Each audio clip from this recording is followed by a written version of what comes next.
Forward to see this guy, Victor Wembanyama, take the floor for the real opening night. Spurs hosted the Mavs last night. Wembanyama off to a nice start, the corner three. Spurs up 10, second quarter, able to keep that distance from the Mavs. Devin Vassell, he had a nice game, 23 points last night. Spurs up 4 at the half. We go to the fourth quarter.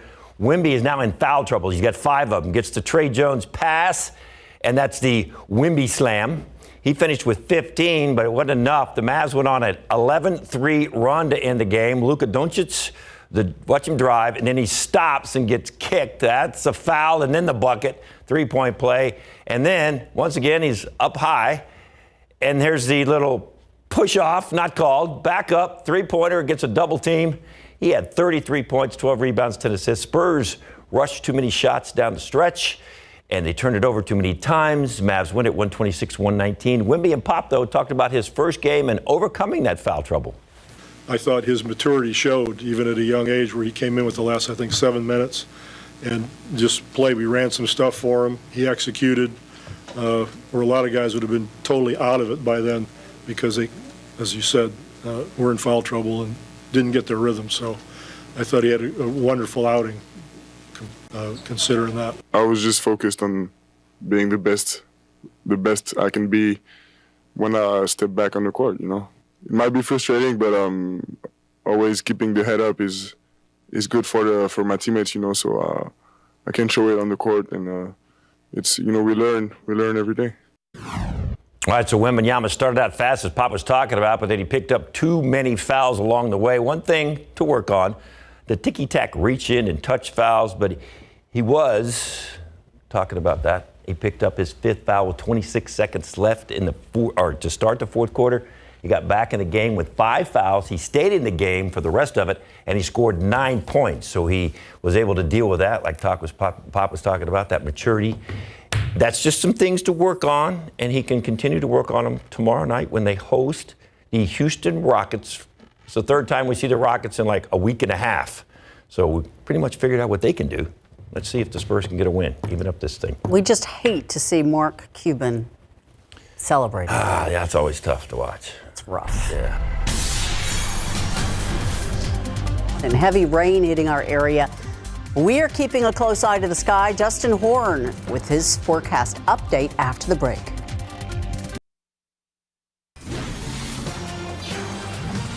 We can't get enough of this. Let's take another look at our tornado. That brief tornado caught on camera near I-35 and Highway 281.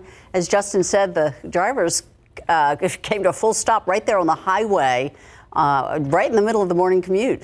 And we are very thankful that it was not a major tornado. It left behind some damage, but that was about it. And that damage pretty much minor along the way. Of course, the National Weather Service get out there and check that out to see what classification of tornado that really was today.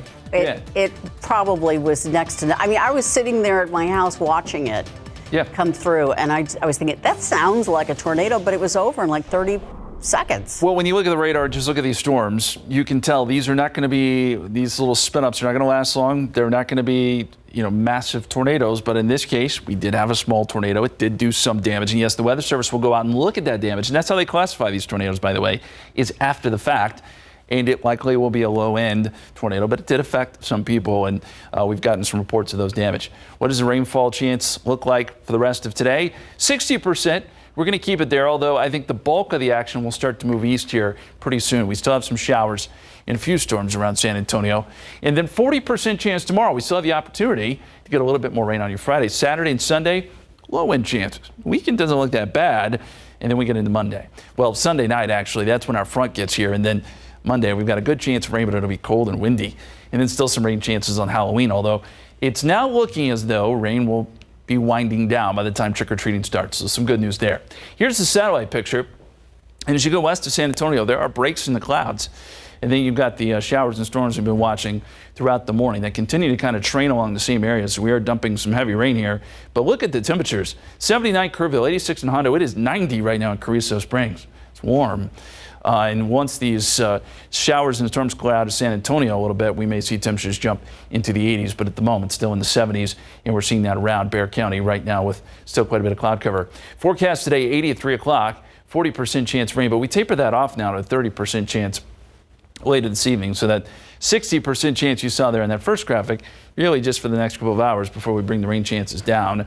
And you'll see that tonight as well. I know we got some football games tonight. Looks like we should be okay. Temperatures will be in the 70s for those games. Guys. Thank you, Justin. The mass shooting in Lewiston, Maine that killed 18 people might have been affected by a newly approved amendment had it been law and enforced. The Senate approving an amendment that would make it easier for veterans with mental illness to bypass background checks when buying weapons. The measure attached to a package of the annual spending bills that have not yet passed the Senate. They could next week. 3 Democrats joined Republicans in supporting the amendment, as did independent Senators Angus King and Christian Sinema, who caucused with Democrats. Angus King is the former governor of Maine, where more than a dozen people, as we said, were killed and dozens of others injured in a mass shooting. That suspect in the case, an Army reservist who reported having mental health issues over the summer. Israel forces are stepping up preparations for an unexpected ground invasion, or an expected ground invasion. Israel is sending tanks and troops into northern Gaza, conducting what they're calling a targeted raid before then returning to Israel. ABC's Im Nguyen tells us that this comes as the civilian death toll continues rising in Gaza and as the healthcare system there starts to collapse.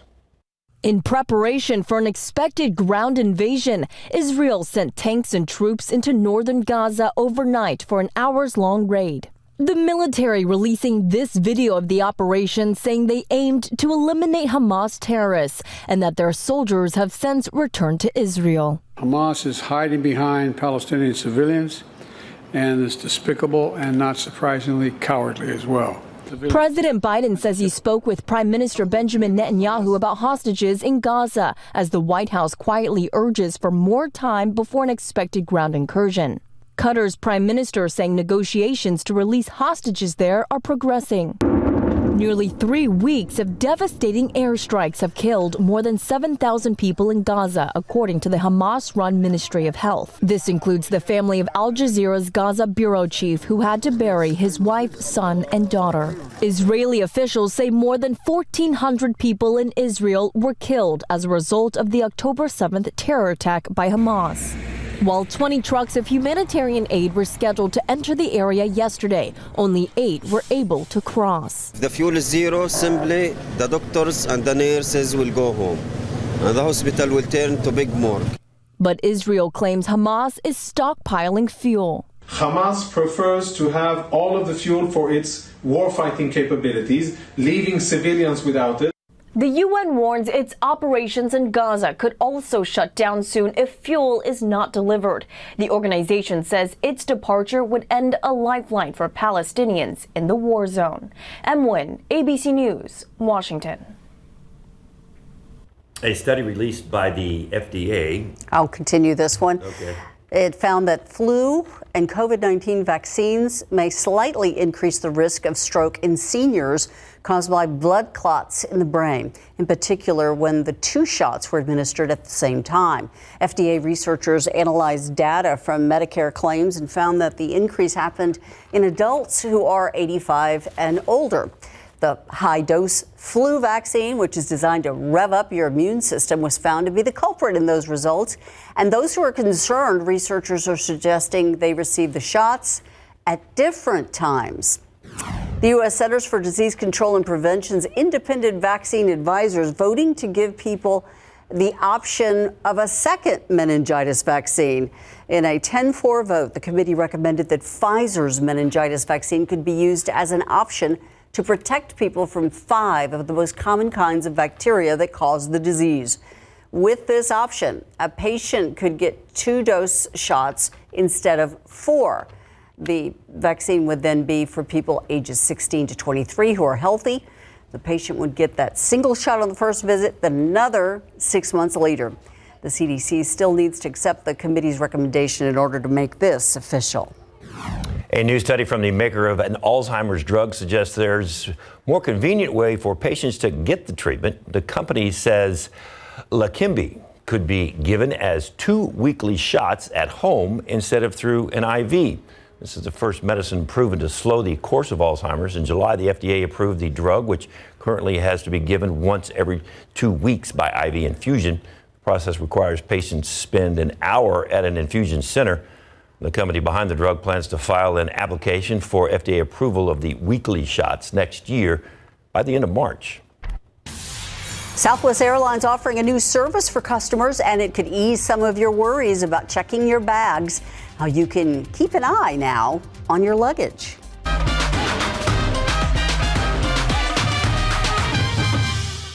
Calaveras aren't just the painted skulls you see every year. Calaveras can be written, and they are humorous and a poetic Day of the Dead tradition. A calavera is written about someone who's still alive. To poke fun or to bring somebody down in the form of a pun or satirical piece of poetry. And it is usually written about someone who's prominent either in politics, in sports, in entertainment.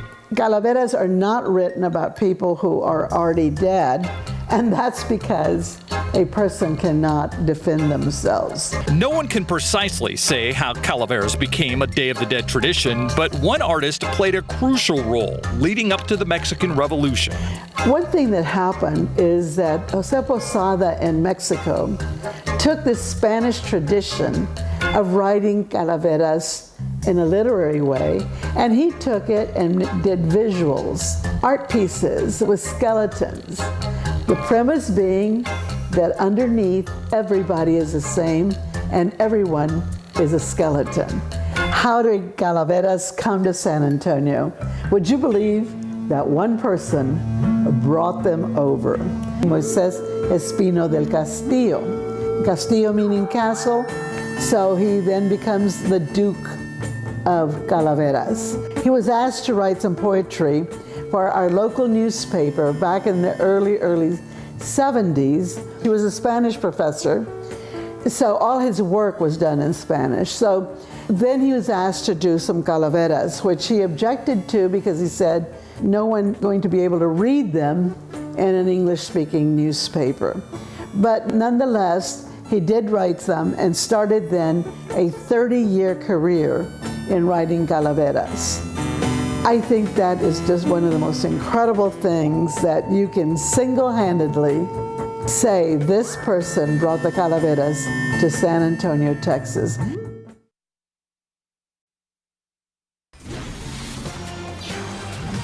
Jobless claims are up. The number of Americans filing for first-time unemployment benefits last week increased by 10,000 to 210,000.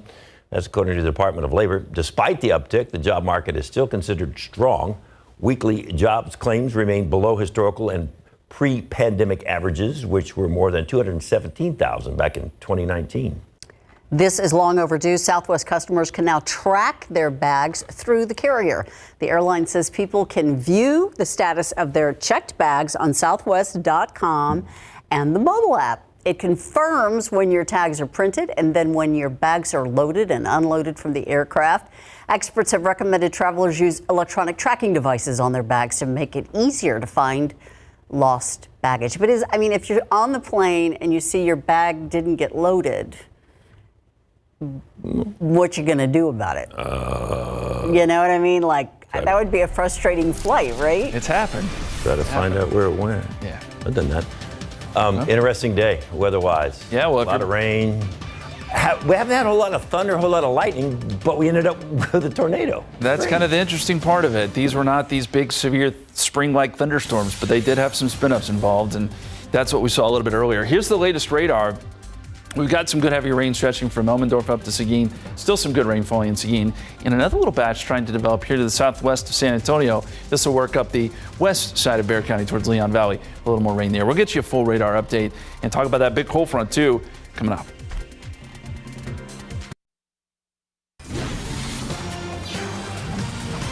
Well, as exciting as this has been this morning, there's more to come. Oh, yeah, we can't wait. Yeah, honestly, this has been a really busy morning, but the big story is what's going to happen Monday. We've all got to get prepared for a huge weather whiplash, as we like to call it. We're going to go from 80s to 40s and wind chills in the 30s. And those kiddos are going to be going to school Monday morning with their teeth chattering. Here's a look at the radar. We got to start with the now real quick because we still do have showers and storms out there. I see storms. We haven't had a lot of lightning and thunder as we discussed earlier. This has mainly been really good rain, but I will turn on the lightning strikes here and we'll see if we've got any out there. Nah, let's see. Didn't turn it on. Let's try it one more time. There we go. There we go. Didn't want to stay on for me. Yeah, we have a few lightning strikes, especially with this big storm here that's working its way up towards Seguin. And that's going to produce some heavy rain, probably on the south and southeast side of Seguin. This is all kind of tracking east, but slowly. So Lavernia, still some very heavy rain for you. Rainfall rates there, likely pretty impressive. We can pause it and take a look, actually. Not a bad idea to look at rainfall rates. And where you see that purple color, that's torrential rain. That's where you start to get into where your windshield wipers are just going nonstop because you can't see. 4 to 5 inches per hour. It's not to say you'll get that much rain, as we always say, but if it were to sit there for an hour, you would pick up 3 to 4 inches of rain. And we can look at the rainfall estimates here. We'll take this off and put on the 24-hour rain and see how much rain we've received. We're starting to see this fill in. So basically east side of San Antonio over to Lavernia is where we've really gotten pounded with good rain here over the last several hours. So 2 to 3 inches. That shows 3.5 estimates, 2.3 there, 2.4. So I'd say 2 to 3 inches just within the last couple of hours in this area. So that's probably going to cause some minor street flooding. We don't have flood warnings or anything like that to talk about, but there are probably some drainage issues going on. You know that it's been a while since we've got some good heavy rain, so that can contribute to some minor flooding. Real quick, I do want to show that we have some storms working into the west side of San Antonio. I don't want to neglect that. We'll turn this off and go over to the west side around Lacoste. Seeing some rain there. These particular downpours are also working north and east. So this will work up towards SeaWorld, Oakland Estates, and then up towards Helotes here within the next hour or so. So be prepared for a little bit more rain. We're not done just yet, and a few more showers across the city of San Antonio. Okay, we'll look at some of these KSAT Connect videos and pictures. We showed you the video of the tornado earlier. I want to show some damage pictures. We've got so many now coming in on our KSAT Connect. This is from Ashley Rose, and you can see there's a tree down. That's at Fortson and Starcrest. This is super windy for about 3 minutes with some debris flying around, possibly due to that tornado, but that's the kind of damage we've been seeing that kind of coincides with what we saw with this as far as the tornado is concerned. And this is from our Daniela Ibarra, who got this video from Fort Sam, and you can see the tree debris there, a lot of it. Probably that tornado came through there and took down a lot of the limbs. And we did notice there was some bigger trees where they were kind of snapped. So the Weather Service will go out and look at this and kind of determine just how strong these winds were and kind of the exact path of this particular storm. But we do know it was a tornado. I mean, we saw it. We have first-hand video of it, that tornado coming through and crossing I-35 this morning. I want to show you the TransGuide pictures real quick. There are still some wet roads out there, and so you'll want to keep that in mind. Still some slick roads, and not flooding or anything here in San Antonio, but know that there's still going to be some puddles around. And this activity slowly but surely works its way east. So by 5 o'clock, I think our eastern counties are getting some rain, but San Antonio, by and large, is starting to quiet down. Then as we get into tonight, fairly quiet. Then tomorrow, more showers, more downpours. We get some good moisture coming in from the Gulf of Mexico, and that will result in a little bit more rain. Could impact Friday Night Football. Just another part of it here with some rain. Now, as you go into the weekend, it looks a little bit better. I think things will quiet briefly before we get the big changes Sunday night and Monday. So the rest of today, rain chances start to diminish down to 30% this evening. Temperatures top out in the 80s, especially if we see a little bit of sun. And then we'll see the next big story start to take shape. And we're already seeing it. 12 in Cut Bank right now, 21 in Casper. That is the cold air that is headed in our direction. And we're going to start to feel it. Not that cold, but cold. We expect it to arrive Sunday. Front arrives just after sunset on Sunday. We'll see a big drop. Temperatures will drop 15 to 20 degrees like that. And then eventually we'll be in the 40s by Monday morning. Wind gusts to 40 miles per hour out of the north. Wind chills in the 30s Monday morning. Bundle up the kids if you want to learn more. There's a QR code there that takes you to our forecast page in our story that we wrote about cold air headed our way. Rain chances next couple days. See that taper off over the weekend. Then you see the front cloudy, cold, blustery, wet Monday and Tuesday. Highs only in the 40s. That's it. And trick-or-treating looks like the rain winds down just in time for trick-or-treating, but it will be cold. We'll be right back.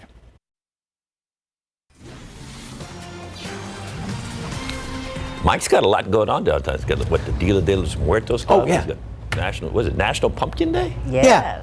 But first, look at all of this. I mean, wow, we have just gone over the top, and the lady responsible for it all from Alpha Event Design, Denise Rojas. Yeah. Wow, this is fantastic. Thank you. We brought you the whole party so you don't get bored today. So too much is not in your vocabulary, is it? Never. We can do grande, whatever you need, extravaganza. Okay, speaking of extravaganza, we're going to tell you how you can attend one of their extravaganzas this weekend.